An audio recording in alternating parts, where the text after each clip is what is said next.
so angry as I look at the news today, Sean.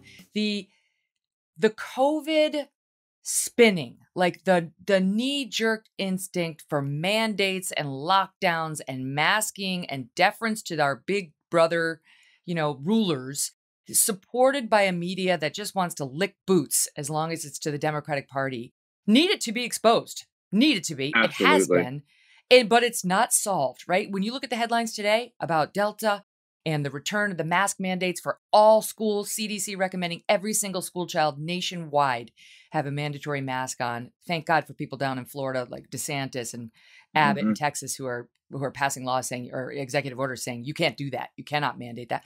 But other states like mine, they're all going to go that way. I just think, who's fighting for them?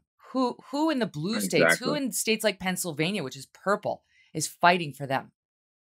Yeah, it's a good question. Me, the answer to that is I'm fighting against that now. I mean, and I think it's important to discuss this with context because this once in 100-year pandemic has had a lot of different phases.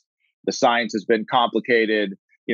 Early on when this thing came from Wuhan, I mean, I saw it coming back in December of 2019. And I said, boy, we better brace for this. And I actually called for a ban on travel from China before Senator Cotton and President Trump did, because I knew that this COVID or this virus or this unknown virus was going to be here and it was going to affect us in a big, major way. And early on, when we didn't know a whole lot about what this virus was, I thought it was pragmatic. I liked the idea of 15 days to slow the spread, right? To flatten the curve, to make sure our healthcare system isn't overwhelmed and figure out who this virus affects and who we need to protect. But the thing with a pandemic response strategy, Megyn, is that, as a pandemic goes on, you learn more about the virus, its threat, its effect upon the people. And as the pandemic evolves, so too must your strategy. And what I feel like our strategy hasn't evolved at all. In fact, we're right back at square one where the strategy seems confounding in many ways. Okay, let's lock down our schools. Let's mask up our kids. Like, it makes no sense. It seems like they're going against the science, which is ironic because the left, hey, trust the science, trust the science. Republicans are unscientific.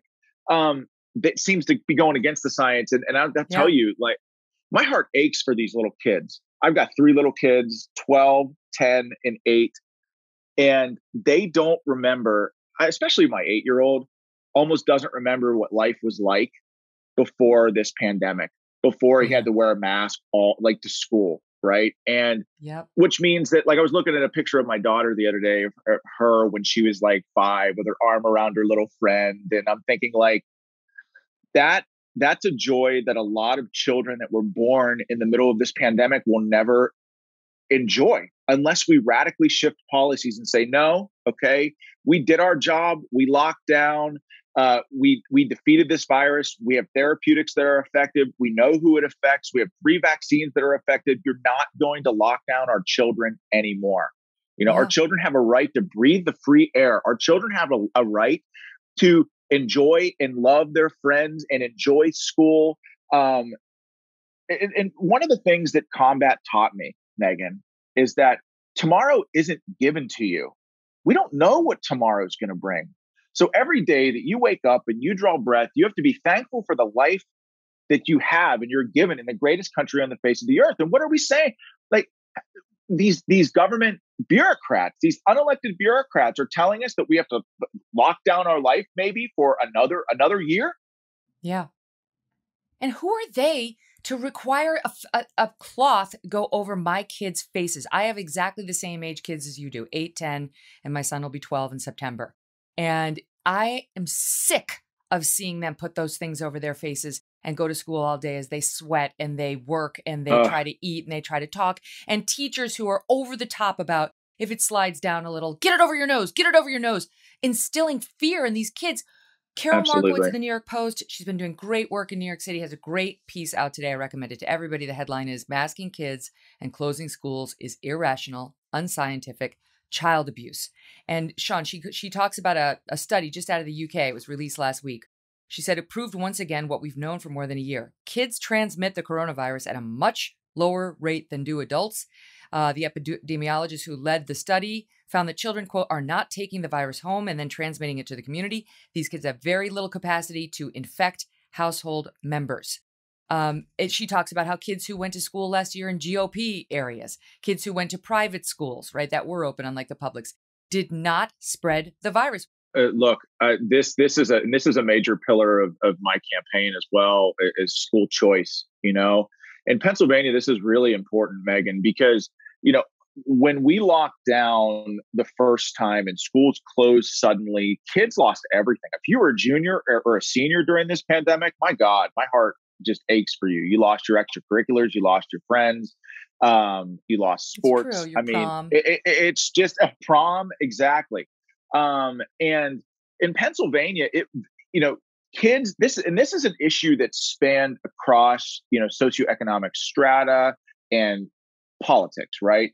You had kids, public schools closed in the inner cities, kids not be able to go to school. And those kids in many cases relied on, at least 2 meals a day at public schools. They locked down, they had nothing. But even rural kids in Pennsylvania, because broadband is such an issue here, when kids in rural communities locked down, they couldn't go to virtual school. Like I was meeting with people up in the northeast of Pennsylvania whose kids had to climb to the top of a silo in their barn in the hopes that they could get on Wi-Fi in the Starbucks in town. Those children were left behind. They lost everything. And we shouldn't allow that to happen anymore. These unelected bureaucrats that are accountable to nobody. Fauci, look, like, I'm not a Fauci fan, but it's not even about him. I didn't elect him. He doesn't get to make choices for me. And look at the shift in our thinking, right? Nancy Pelosi, the Speaker of the House of Representatives, just yesterday puts out the CDC has the power to extend the eviction moratorium. Wait a second. Since when does the CDC have any power over private property in the United States of America? How has the paradigm shifted that much in the last year? People, wake up. These mini authoritarians in our government are not going to let up until you demand your freedom back. And by the way, to the liberals who are no doubt the radicals who no doubt listening to this podcast, of course we should take the pandemic seriously. Of course it's real. Of course people get sick. But that does not mean that we should not live our lives.